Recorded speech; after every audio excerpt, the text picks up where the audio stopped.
참으로 오래간만에 한옥권 안에 한글 앞에서 제가 말씀을 들고 서봅니다.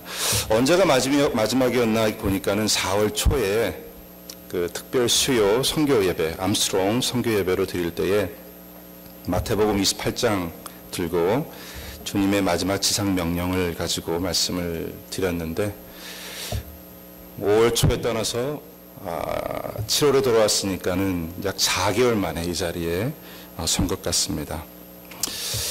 그 사이에 우리 한옥권 말은 다 안 해도 참으로 많은 변화가 있었다는 것을 해외에서도 들었고, 비록 어려운 시간들이었지만서도 그래도 변치 않은 것이 있다면 주님께서 여전히 우리 에베네셀 한옥권과 함께 하신다는 것입니다.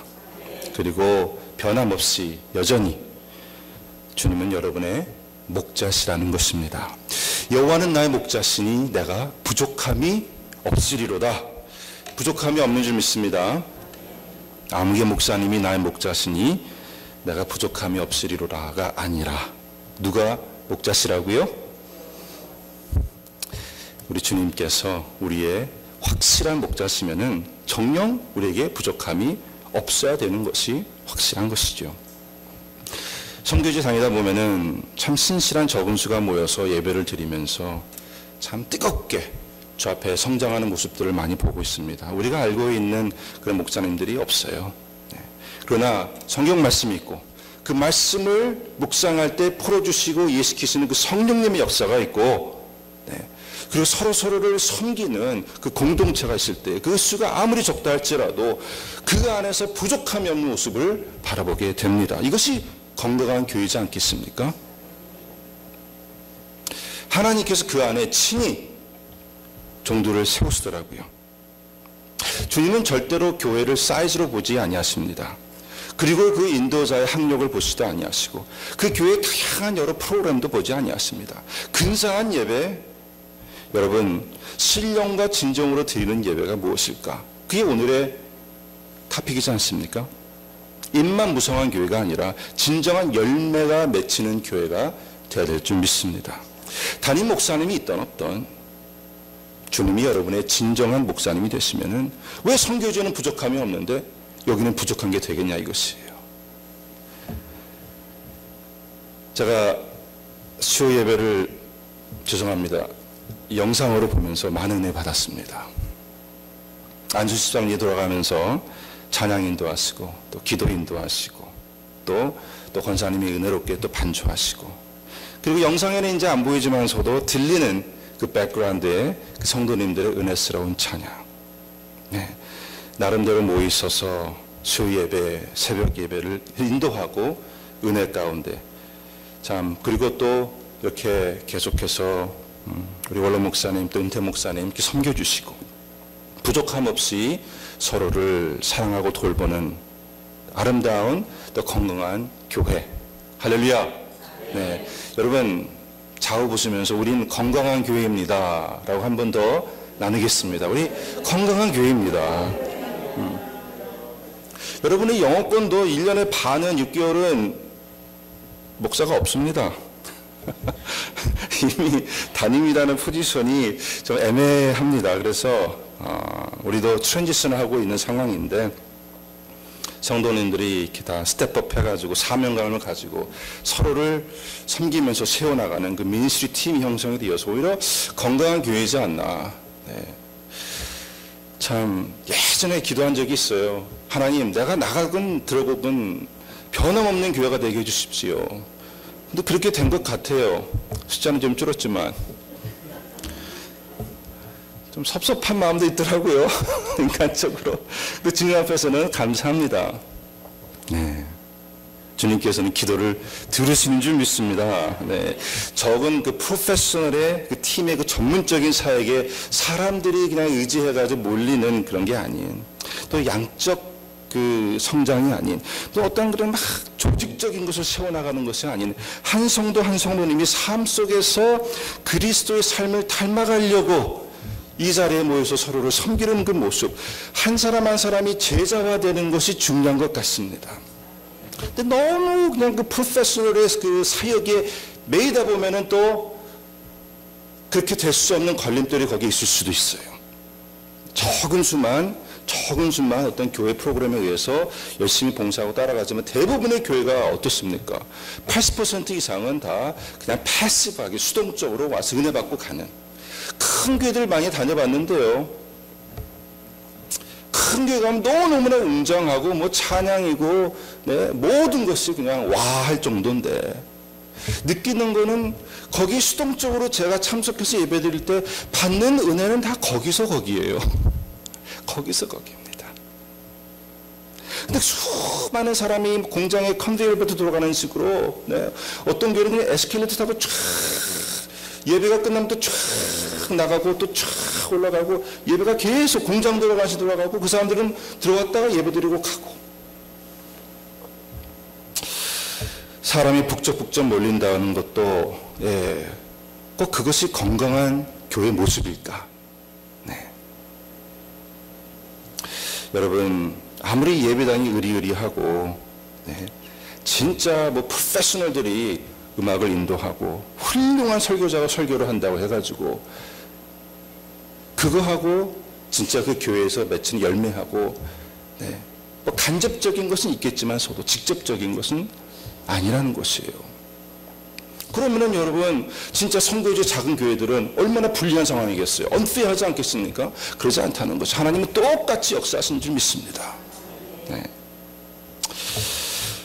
여러분 저는 사실 설교자로서 탁월한 설교자가 아닙니다. 뭐 말도 유창하지 못하고 여러분도 다 이미 알고 계시지만서도 그러나 탁월한 설교자가 되는 것이 제 열망 또한 아닙니다. 왜? 그렇게 되면은 첫째 저도 설교할 때마다 명설교를 기다리는 성도님들 앞에서 그 준비하는 게 너무 부담이 될 것 같아요. 네. 그냥 편안하게 준비하고 편안하게 오기를 원합니다. 네. 역사는 성령님께서 하시는 것이기 때문에 할렐루야. 그러나 더 중요한 것은 그 성도 누구도 어떠한 사람에 대한 기대를 가지고 교회에 오지 않기를 원하기 때문에 그래요. 이 자리에 여러분이 오실 때에 사람에게 기대를 두지 않고 오셔야 된다는 것이죠. 그것이 설교자이건 목사건 찬양팀이건 네. 사람 앞에서 하나님 앞에서 공연하는 사람 이 중에 한 사람도 없습니다. 우리가 교회에 오는 이유는 두세 사람이라도 주 이름 안에서 모일 때에 함께 하신다는 그 주님의 임재하심 여기에 기대를 걸고 오시기를 바랍니다. 기대가 여기 있어야죠. 왜 다른 곳에 기대를 거냐인 것이에요. 우리가 진정으로 사모하는 그 은혜, 또 뭐 영감, 위로, 격려, 또 주님에게 받는 그 능력과 권세, 네, 이런 모든 것들 다 주님에게만 걸면 되는 줄 믿습니다. 이 자리에 오늘도 우리가 예수 이름으로 모였을 때 함께 하신다는 그 약속대로 함께 하신 그 주님이 여러분에게 그것을 부어주실 줄 믿습니다. 많이 모인다고 큰 역사를 약속하지도 않으셨고 더 근사한 예배를 드린다고 더 큰 역사를 약속하지도 아니하셨고 소수의 공연이 아닌 퍼포먼스가 아닌 모두가 서로를 섬기는 가운데 바로 그것이 우리를 교회로 모아주시는 교회 목적이라는 것이에요. 여러분 이 자리에 모여가지고 우리가 그냥 같이 예배 드리는 것이 아니라 한 사람 한 사람이 모여가지고 서로를 섬기기 위해서 네, 내가 오늘 이 은혜 받고 나는 진짜 주님 닮아가기 원하는데 주님 닮아가기 위해서 내가 영혼을 섬겨야 되는 것인데 그 섬김을 하기 위해서 부푼 마음으로 오신 줄 믿습니다. 네. 여러분 공중예배 우리가 일주일에 뭐 1시간, 2시간 이렇게 모여가지고 이 월십 서비스를 드립니다. 여기에도 참 주님께서 역사하시고 참 너무나 성경적이고 또 의미가 있는 것이 공중예배예요. 제일 먼저 우리가 와서 참 공동체로서 하나님께 영광을 돌리고 네. 또 여기서 많은 은혜도 받고 말씀도 듣고 하나님 찬양하고 얼마나 좋습니까? 그런데 주님께서 교회로 모으시는 이유는 네. 꼭 모여야만 되는 이유가 있는데 이건 뭐 많이 모여가지고 뭐 더 큰 역사가 일어나 이런 것이 아니라 두 사람만 모여도 모여야지 일어나는 것이 있어요. 그게 무엇인가? 모여야지 섬길 수 있지 않겠습니까? 주님께서 우리에게 주시는 계명, 우리가 보면은 50개 이상이 항상 one another, 서로서로 사랑하고 섬기고 서로서로를 높여주고, 이러한 것들 50개가 넘는 이 계명들이 다 나 혼자 할 수 없는 것이에요. 네. 옆에 사람이 있어야 같이 하는 것이지 않겠습니까? 그것을 위해서 주님께서 모이라고 하신 것이죠. 네. 그것이 진정한 공동체를 만들고 주님의 몸이 되는 하나님의 뜻이 거기 있다는 것이에요. 네. 만약에 우리가 모여가지고 여기서 그냥 예배만 드리고 간다고 하면은, 저도 많이 경험을 합니다. 큰 교회에서 예배를 드리고, 물론 이제 지나가면서 이제 주일이 겹칠 때는 이제 거기서 교회를 찾아서 가는데, 거기서 드리는 예배는 내가 지금 옆에 누군지도 몰라요. 네. 거기서 예배를 드리면서, 네. 내가 혼자 드리는 예배, 뭐가 다를까 하는 생각 안 할 수가 없어요. 네. 물론 주님께서 모이라 하니까는 모이고, 네. 또 모이기 위해서 또 내 몸에 거기까지 가는 것 다 의미가 있는 줄 믿습니다. 그리고 같이 또 예배하는 성도들을 보면서도 거기에 있는 의미도 있고, 네. 그러나 진정으로 주님께서 모이라고 하는 그 모임의 의미는, 네. 단순히 우리가 모여가지고 이런 행사를 같이 하는 것이기보다 우리가 서로를 섬길 때의 의미가 있기 때문에, 그러니까 하나님께서 그럴 때에 임재하시고 그 임재 안에서 주시는 그 참된 은혜의 역사는 전 세계 어디 있든 간에 핍박을 받아서 숨어서 예배를 드리는 그 몇몇에게도, 네, 똑같은 은혜가 임하는 줄 믿습니다. 네. 지난번에 말씀을 드리면서 우리가 mutual discipleship에서 말씀을 드렸습니다. 제자화 시키는 것이 주님의 뜻인데, 주님 닮아가는 것이고 작은 예수가 되는 것이 주님의 뜻인데, 이거는 우리가 서로 우리가 같이 노력하고 같이 인볼브가 돼야지 이루어질 수 있는 것이 우리가 mutual discipleship, 네, 상호간의 제자화 훈련이라는 것이죠. 필요해요. 이거는 뭐 특별하게 영적인 사람이 그렇지 않은 사람에게 가르치는 그런 것이 아니라, 내가 주 앞에서 진짜 연약해져서 주님 앞에 회개하는 그 모습 안에서도, 네, 나와 함께 하고 있는 성도님들이 그것을 받아주고 또 나를 용서하고 하는 가운데 서로 성장할 수 있다는 것이죠.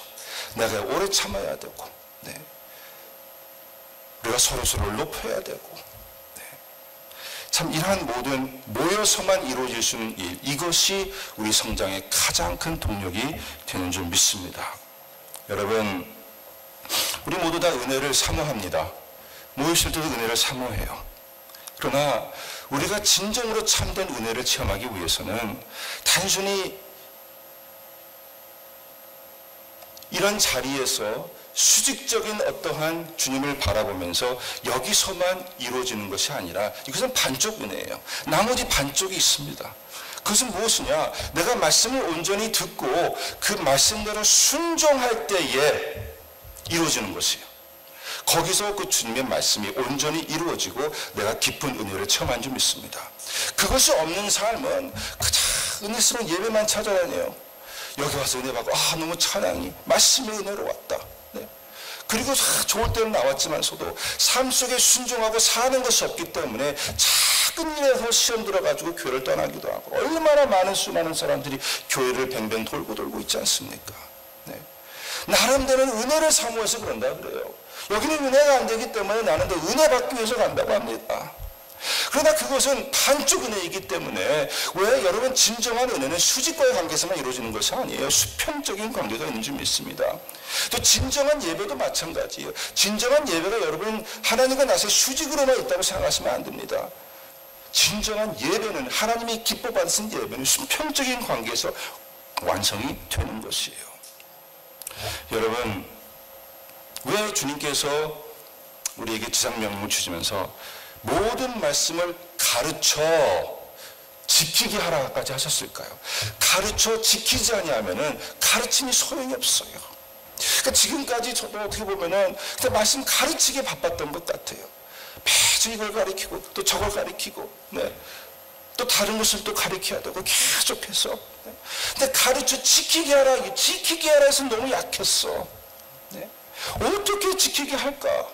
어떻게 진짜 이분들이 이 말씀을 가지고 삶이 변하면서 진짜 교회가 변화되는 일을 할 수가 있을까? 여기 너무나 교회들이 열악한 것 같아요. 계속해서 가르치는 일의 연속이에요. 또 다 새로운 거 듣기 원하니까, 새로운 거 배우기 원하니까. 에베소서 시리즈 끝나면 또 뭐 갈라디아서 가야 되고 뭐 디모데 가야 되고 계속해서 가르치기 바쁘니까는. 지켜 행하게 하라고 지키는 것을 못했다는 거죠. 그러나 우리가 야고보서에 보면은요, 우리가 듣기만 하고 행치 아니하면은 마치 내가 거울을 보고 돌아서서 잊어먹는 것 같다. 그리고 행함이 없는 믿음은 죽은 믿음이라 하시고 능히 그 믿음이 구원하랴. 무슨 말이에요? 구원할 수 없다라는 것이에요. 예를 들겠습니다, 여러분. 여러분이 다른 사람을 용서할 수 있을 때에 진정으로 여러분이 용서의 은혜를 체험하는 줄 믿습니다. 여러분, 말씀 들으면서 복음 들으면서 주님께서 우리를 왜 십자가 지시고 큰 고난을 받으시고 우리 죄를 사하여 주시고 참 우리가 회개하면 들으시고 용서해 주신다. 얼마나 좋은 게 복음입니까? 주여 내 죄를 용서해 주시옵소서. 용서하실 줄 믿습니다 하면서 우리 은혜 받아요. 그렇죠? 그런데 마태복음 6장에 이런 말씀이 있습니다. 너희가 사람의 과실을 용서하면 너희 천부께서도 너희 과실을 용서하려니와 너희가 사람의 과실을 용서하지 아니하면 너희 아버지께서도 너희 과실을 용서하지 아니하시리라. 내가 주님의 용서받는 것이, 나는 용서받았는데 내가 다른 사람을 용서하지 않으면 하나님께서 나를 용서 안 하신다는 거예요. 제가 여러분에게 묻겠습니다. 여러분은 하나님의 용서를 경험하셨습니까? 여러분의 죄가 사함을 받으심을 어떻게 확신하고 아십니까? 그냥 여러분 그것을 단순히 그냥 믿고 사실이기를 바랄 뿐이십니까? 주님께서 우리를 위해 십자가 지셨다는 것, 참 하나님께서 그런 사랑을 우리에게 베풀어 주셨다는 것, 얼마나 더 놀라운 것이에요. 그리고 우리는 온전히 믿는다고 하는데 여기서 끝나는 것인가? 그럼 나는 용서 받았습니다. 그렇게 말할 수가 있어요. 마태복음 18장에 주님께서 또 말씀해 주시는 것이 이러므로 천국은 그 종들과 회개하려 하던 어떤 임금과 같으니 그때 1만 달란트 빚을 진 자가 있는데, 종이 있는데, 이거는 내가 평생 내 수십 번 살고 죽어도 갚을 수 없는 그런 양입니다. 이거를 갚을 수가 없어가지고 엎드려 절하여 가로 내게 참으소서 갚으리라. 그 종이 나가서 참 이렇게 엎드려지는 것을 보고 주인이 불쌍히 여겨 여기 성경 말씀 보니까 그 빚을 탕감하여 주었더니 얼마나 갚을 수 없는 것을 다 탕감받지 않았습니까? 근데 나아가서 자기에게 100데나리온, 이거는 한 3개월치 월급이에요. 이것을 갚지 못한다고 목을 잡아내가지고 갚을 때까지 감옥에 집어넣지 않습니까? 제대로 용서받은 사람이라면은요, 그러고 나와가지고 감사합니다 나왔으면은 자기에게 100데나리온 진짜는 보이면은 헤이 내가 지금 엄청난 빚을 탕감받았는데 너 안 갚아도 돼, 이렇게 됐어야 될 것이에요. 그렇죠?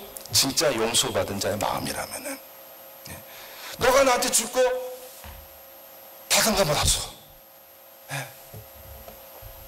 근데 그렇지 않았죠. 이 소식을 듣고 나서 그 왕이 화가 났습니다.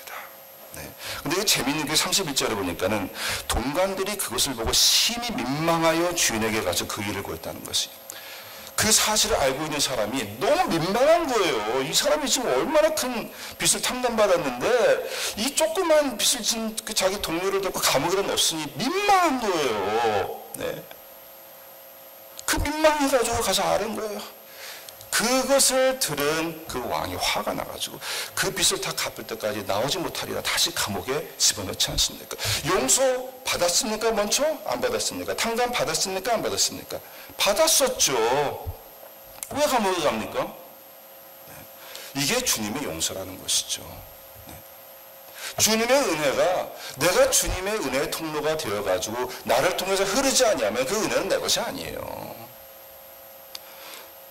그러니까 수직을 통해서 받은 은혜는 반쪽입니다. 이것이 삶 속에서 이제 이루어져야 되는데, 여러분, 은혜라는 것은 그래서 진짜 은혜 받기 위해서는 뭐가 필요하느냐? 믿음만이 아니라 믿음에 대한 순종이 필요하다는 것이죠. 이 순종을 빼고 은혜 받으려고 하니까는 항상 빈곤한 자로 살아가는 것이에요. 그 순간에 와서 여기서는 좋다, 너무 은혜 받았는데 집에 가니까 설거지를 안 해놨어. 화가 팍 나는 것입니다.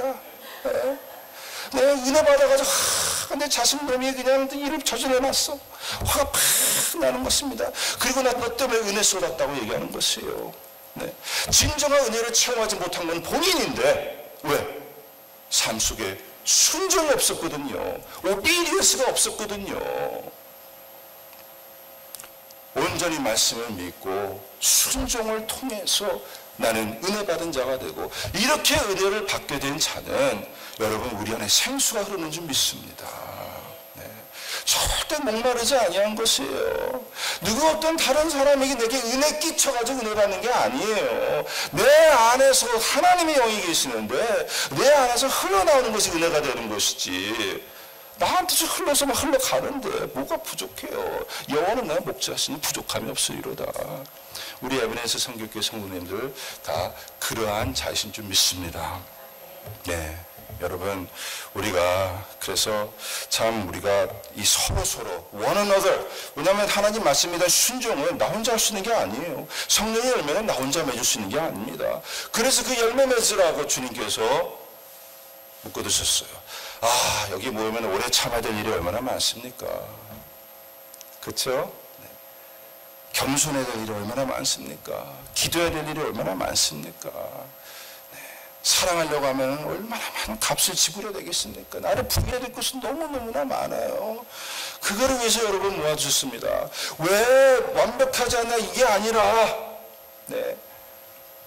은혜 넘치게 하기 위해서 부족한 나의 이웃들 다 모아두시고, 은혜가 아니면 모일 수 없고 은혜가 아니면 하나 될 수 없는 공동체로, 그래서 은혜가 높아지고 은혜만이 나의 나 될 수 있는 사도 바울의 고백을 우리가 할 수 있게 된다는 것이에요. 네. 서로. 그럼 여러분 얼마나 주위 옆에 사람들이 귀한 사람들입니까? 이거는 이 은혜는요, 2사람만 있으면 돼요. 2사람만. 큰 교회 필요 없어요. 네.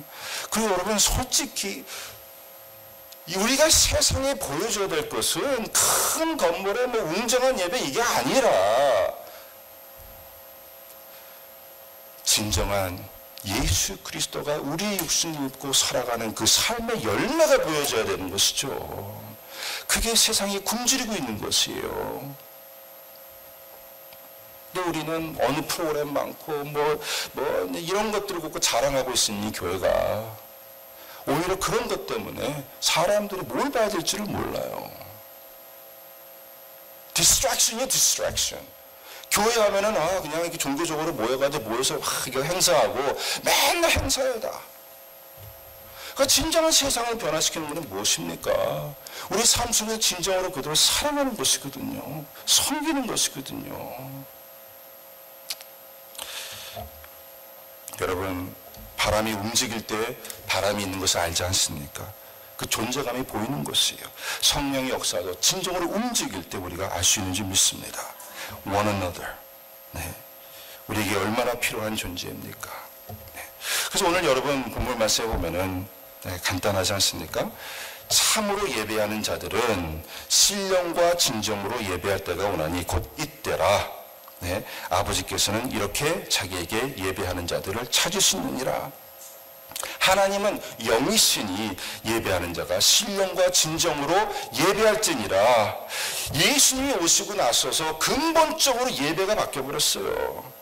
예수님이 모형이었던 구약의 성전과 제사, 이 모든 것들이 다 이제 모형화되었고, 우리는 이제 성령이 거하시는 산 주님의 전이 되어서 여기서 드려지는 예배는 무엇인가? 간단하지 않습니까? 미리 말씀해 주셨습니다. 뭐 예루살렘에서도 아니고 이 산에서도 아니고 하나님께서는 이렇게 자기에게 예배하는 자들을 찾으셨다. 여기서 우리가 첫 번째 알 수 있는 것은 주님이 찾으시는 것은 아주 그냥 근사한 예배를 찾으시는 것이 아니라 예배하는 자를 먼저 찾으신다는 것이에요. True worshiper. 네. 어떤 예배를 근사하게 주 앞에 드리는 것이 아니라 네. 참으로 예배하는 True worshiper. 그 worshiper, 예배하는 자, 그 사람을 찾으시고 계신다는 것이죠. 네.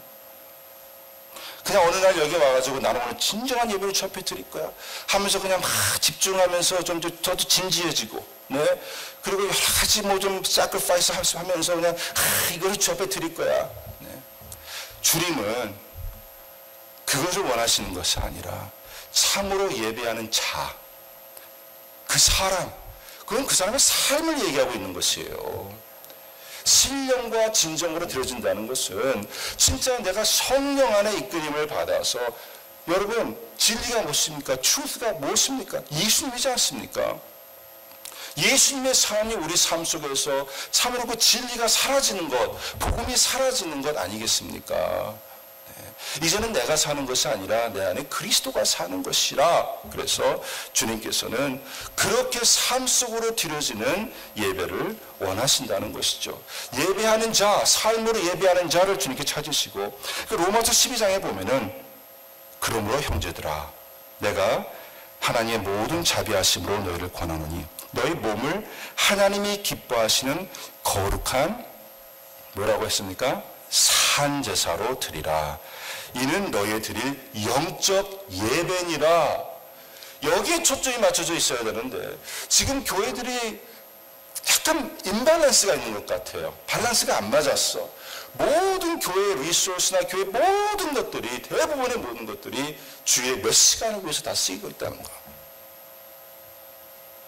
예배 의식이 중요하기보다 삶 속의 예배가 더 중요하다는 것. 참으로 예배하는 자를 찾으신다는 것. 그들이 드리는 예배가 의미가 있다는 것이죠. 그들이 드리는 예배가. 근데 그것은 결국 우리가 주님이 우리에게 주시는 서로를 섬기는 그 계명을 지키는 것이지 않겠습니까? 섬기기 위해서 오셨어요. 네. 나 혼자 은혜 받고 오늘은 좀 은혜 좀 받았으면 좋겠어. 좀 채워줬으면 좋겠어. 네? 나만 생각하고 은혜 받으러 와. 네. 그 벌써 자세가 틀렸습니다. 네. 교회 오는 목적이 섬기러 오는 것이 아니라 뭔가 받으려고 와. 받으려고. 초점이 나한테 맞춰져 있어요. 그리고 오늘 은혜가 안 된다. 목사님 소리가 너무 길었어. 찬양이 왜 이렇게 밝혀, 소리가 왜 저래? 네. 은혜가 안 된대. 이게 아닌데. 여러분은 다 참된 예배자가 되시기를 바랍니다. 네, 이것이 교회의 목적이라는 것이죠. 예배자의 삶은 없으면서 네, 종교적으로 궁적인 예배를 우리 그냥 막 준비해가지고 드린다 해가지고 주님께서 기뻐하시겠냐고요. 그 내용이 우리가 이사실 1장을 보면 나와요. 얼마나 많이 모여가지고 그냥 제사에 제사를 드리고 셀러브레이트하고 주빌런하면서 찬양하면서 하나님 높이고 있는데 주님께서는 아이고 내가 이것을 도저히 감당하지 못하겠다. 제발 누가 와서 성전 문 좀 닫았으면 좋겠다. 예배자를 찾으시는데, 삶의 예배자를 찾으시는데 그들의 초점은 오직 그 예식에만 있었다는 것이에요.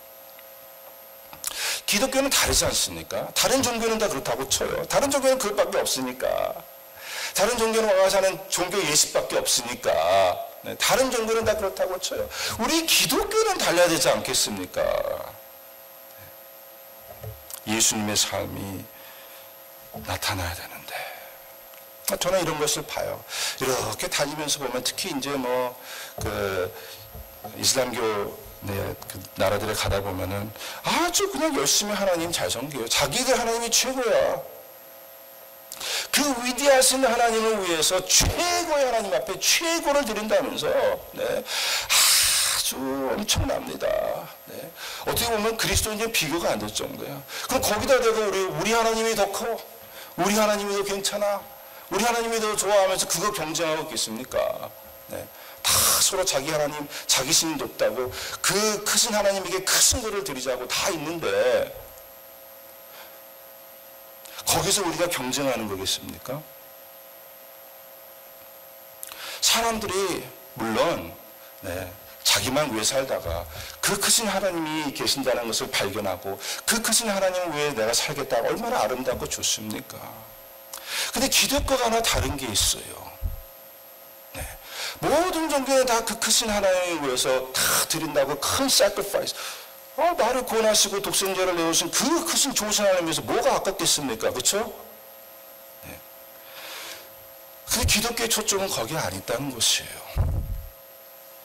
여러분 마태복음 25장 이런 말씀이 있습니다. 그때 임금이 그 오른편에 있는 자들에게 이르시되 내 아버지께 복받을 자들이여 나와서 창세로부터 너희를 위하여 예비된 나라를 상속하라. 내가 주일 때에 너희가 먹을 것을 주었고 목마를 때 마시게 하였고 나그네 되었을 때 영접하였고 벗었을 때 옷을 입혔고 병들었을 때 돌아보았고 옥회에 갇혔을 때 와서 보았느니라. 이 의인들이 대답하여 그러되 주여 우리가 어느 때에 주의 줄이 쓴 것을 보고 공개하였으며 목마른 것을 보고 마시게 하였나이까? 어느 때에 나그네 되신 것을 보고 영접하였으며 벗으신 것을 보고 옷을 입혔나이까? 어느 때에 병드신 것을 또 하나 옥에 갇힌 것을 보고 가서 배웠나이까 하리니 임금이 대답하여 가라사대 내가 진실로 너에게 이르노니 너희가 여기 내 형제 중에 지극히 작은 자 하나에게 한 것이 곧 내게 한 것이니라. 할렐루야. 여러분 진짜 크신 하나님을 섬기는 것은요 지극히 작은 자를 섬기는 것입니다. 이거는 어느 종교에서도 이렇게 얘기하고 있지 않아요. 네? 다 하나님 섬기려면 이렇게 해야 된다 저렇게 해야 한다. 그 크신 하나님을 어떻게 이렇게 섬길 수가 있느냐. 네? 항상 쪼아매죠. 네? 나는 하나님 앞에 이런 거를 드렸는데 크신 하나님 앞에 드리는 거는 쉬워요. 어떻게 보면 나한테 갚을 수 없고 남들이 무시하는 이름도 모르는 그들을 위해서 큰 희생하는 거는 너무너무나 힘들어요. 이건 말해주는 것도 없는데 근데 주님께서 네가 진정으로 나를 섬기기를 원하느냐 네가 진정으로 나에게 드리기를 원하느냐 그럼 뭐예요? 이들에게 드리는 거예요. 이들에게. 우리는 다 크신 하나님 앞에 드린다고 하나님 영광 드러낸다면서 근데 진짜 그 하나님을 아는 사람은요 그 주님을 바라보니까 그 주님이 왜 딴 데가 있어? 어디 가나 이렇게 따라보니까는 놀라는 거죠. 그들에게 한 걸 나한테 한 거라는 것이죠. 크신 하나님 섬긴다면서 뭐 자선하기도 하고 뭐 도와주기도 이런 것들이 있어요. 하나님 그냥 선한 행함이에요. 그러나 어느 종교가 이들에게 한 게 나한테 한 거라는 말을 합니까? 여러분 율법사가 예수를 시험하여서 물었습니다. 선생님이여 율법 중에 어느 계명이 크니까? 예수께서 가라사대 내 마음을 다하고 목숨을 다하고 뜻을 주 너의 하나님을 사랑하라 하셨으니 여기까지는 다 everyone's okay예요. 그치. 그 하나님 당연히 그렇게 섬겨드려야지. 당연히. 이것이 크고 첫째 되는 계명이요까지 끝났으면 원래 greatest면 하나로 끝나야 돼요. 그렇죠? 딱 하나예요. 네. great. 근데 둘째는 그와 같으니 이건 주님께서 꼭 말씀하셨다는 둘째가 있는데 이게 첫 번째하고 같다는 것이에요. 내 이웃을 내 몸과 같이 사랑하라 하셨으니 이 두 계명이 온 율법과 선지자의 강령이니라. 여러분 바로 이것이 우리 기독교가 다른 면인 줄 믿습니다. 왜 수많은 초점들이 그 크신 하나님에게만 드리는데 초점이 맞춰지는지 모르겠어요. 그건 다른 종교도 다 하거든요. 그거 갖고 막 저쪽에 마스크를 이렇게 큰 마스크를 지었어. 우리도 교회 거기에 뭐 아주 큰 교회를 져야 돼. 그러면서 우리 중에 가난한 사람은 도움을 받지 못하고 있고요. 힘들고 어려운데 그대로 살고 있고요. 여러분, 짧게 제가 간증을 하겠습니다. 네, 시간이 많이 갔는데 조금만. 네.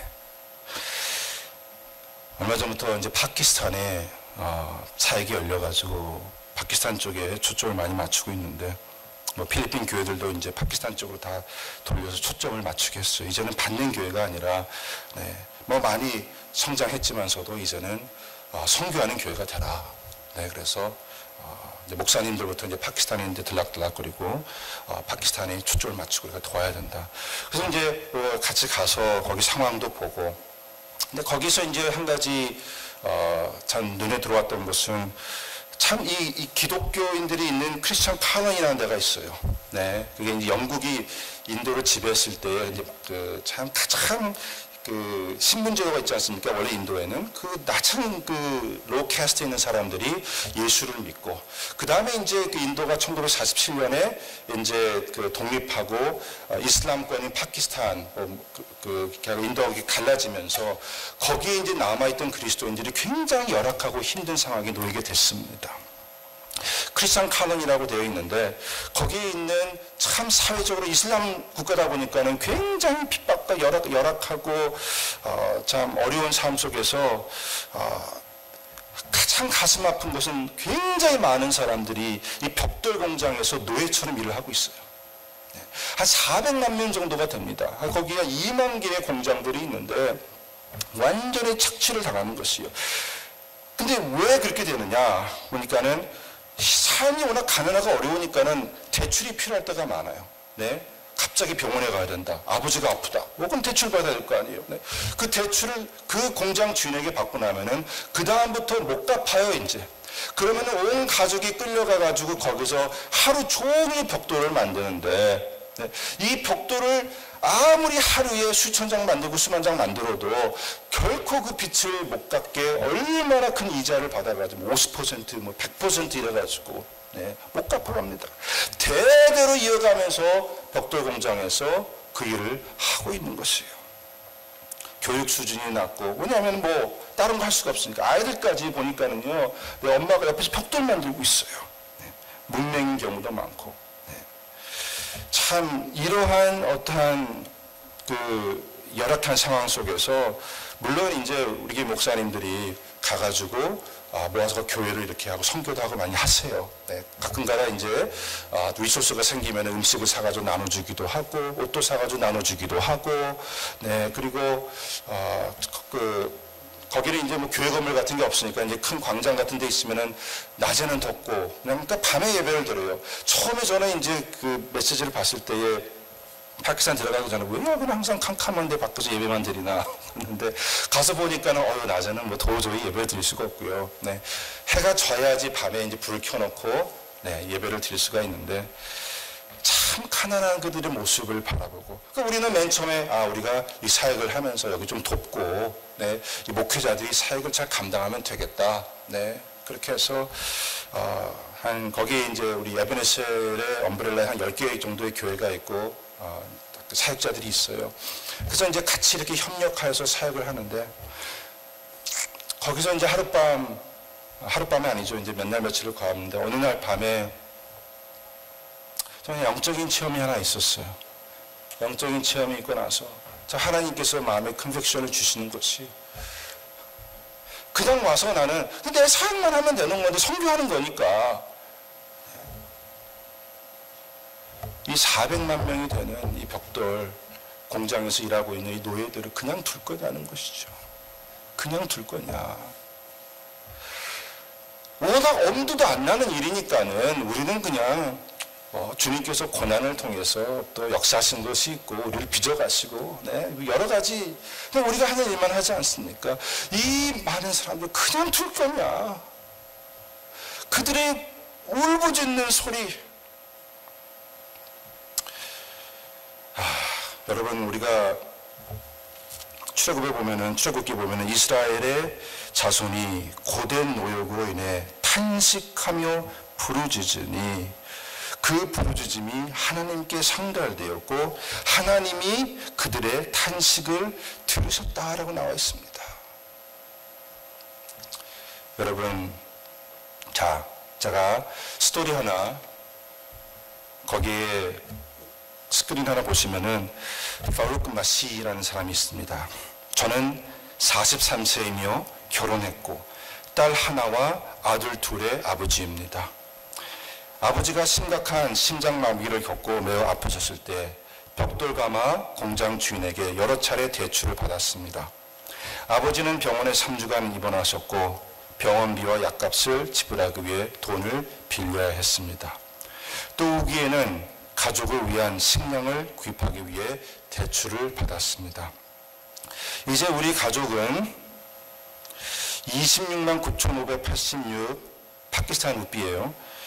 그러니까 미국의 달러로 환산하면 1,000불이 안 돼요. 빚을 갚아야 합니다. 저는 지난 15년 동안 벽돌가마 공장에서 일하고 있습니다.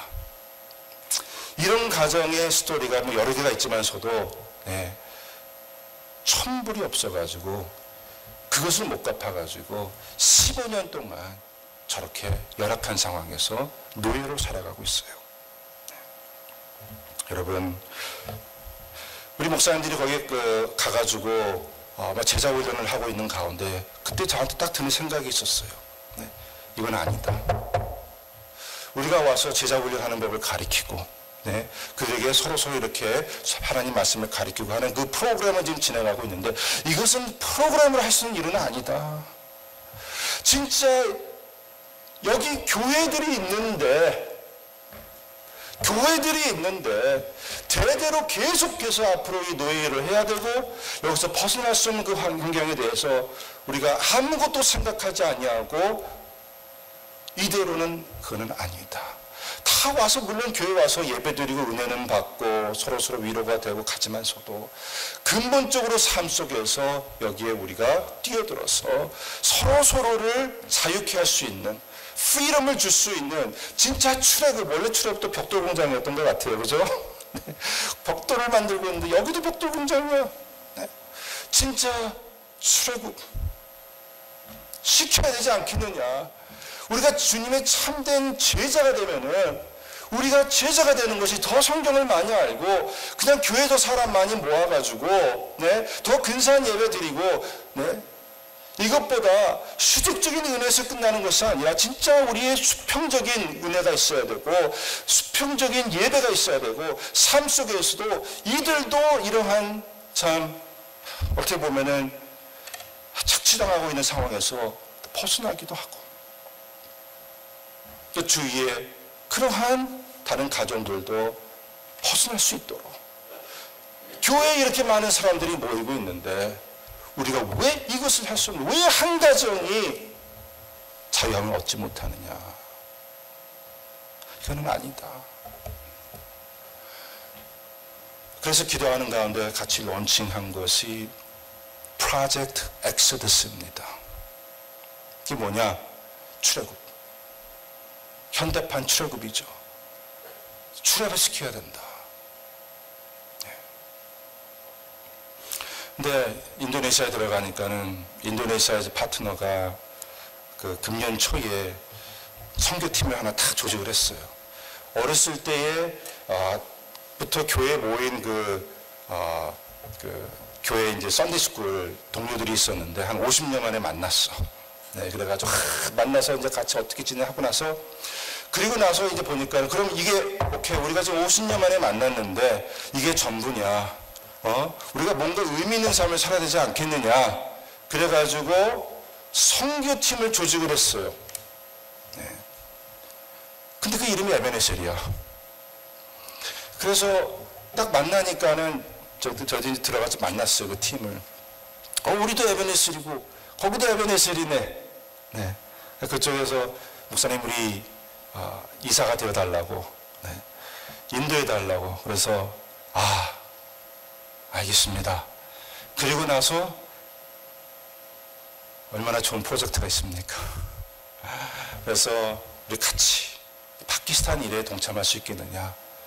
근데 가서 이제 또 관계를 맺게 된 교회 목사님, 또 그 교회에서도 다른 곳에 또 개척을 해가지고 또 한 몇 군데에 또 그 지교회가 있고 하는 이제 그런 목사님. 이번에 10월 달에 다 같이 이제 인도네시아 팀도 이제 파키스탄에 들어갑니다. 11월 달에는 이제 필리핀 목사님 팀 이제 들어가고. 그래서 우리가 이제 들어가서 벌써부터 인도네시아에는 이 프로젝트를 위해서 가정들이 일어나기 시작하는 거예요. 일어나서 우리가 어떻게 하느냐, 여러분,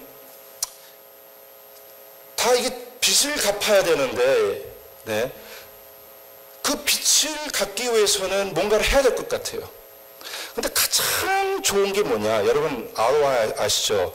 Return on Investment, 얼마 투자해서 얼마 나오고. 역시 하나님의 방법밖에 없는 것 같아. 네.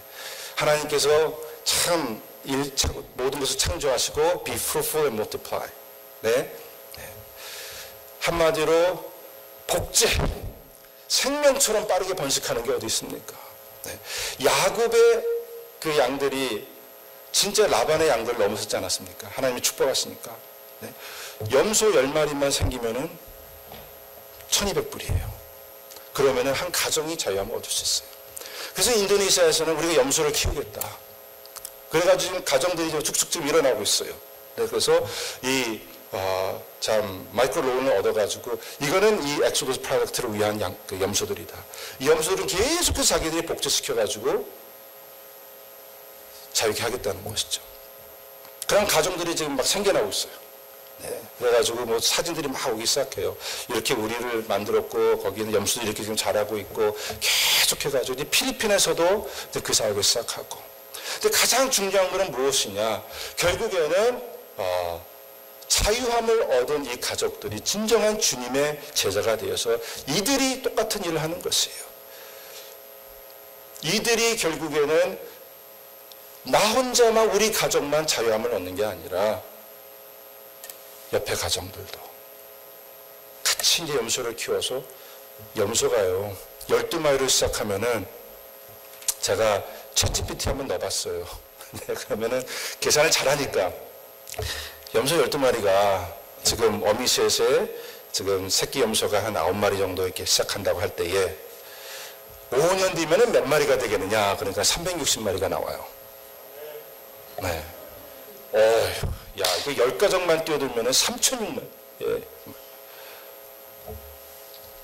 거기서 1년만 지나면은 또 이게 기하급수적으로 올라가는 거예요. 예. 하나님이 지혜를 주셨구나. 하나님께서 이들의 마음을 움직여가지고 하나님의 사람들을 보내시는구나. 네. 진짜 중요한 거는 진짜 이 파키스탄의 에베네셀 교회들이 그런 마음을 가지고 그런 믿음을 가지고 이제는 그냥 나 혼자 은혜 받겠다고 오는 것이 아니라 진짜 사회를 변화시킬 수 있는 대부분의 그 노예가들 대부분이 그리스도인들이에요. 안타깝게 다 이슬람 국가다 보니까는 자꾸 그리스도인들이 핍박해요. 기회를 안 줘요. 가장 사회 속에서 힘든 잡들을 지저분하고는 건 다 그리스도인들이 맡아서 하고 있어요. 하나님의 살아계심, 물론 힘들고 열악한 가운데서도 우리가 잊어먹지 않냐는 그 소망과 기쁨과 이런 것도 있지만서도 삶 속에서 진짜 우리가 서로서로 위해서 뭘 할 수 있느냐, 이것도 중요한 거 아니겠습니까? 그래서 이거는 돈으로 할 수 있는 것도 아니고 조주로 할 수 있는 것이 아니고 진짜 한 사람 한 사람들의 마인드셋들이 나는 예수 닮아가야 되겠다. 주님께서 나를 자유케 하신 것처럼 서로 자유하는 자가, 나를 통해서 자유하는 자가 일어날 수 있는 그런 삶을 살아야 되겠다 하는 그러한 삶들이 일어나야 될 줄 믿습니다. 삶 속에서 참으로 예배하는 자를 찾고 계시는 주님, 저와 여러분 주님이 기뻐하시는 참으로 예배하는 자로서 서시길 주의 이름으로 축원합니다. 기도하겠습니다.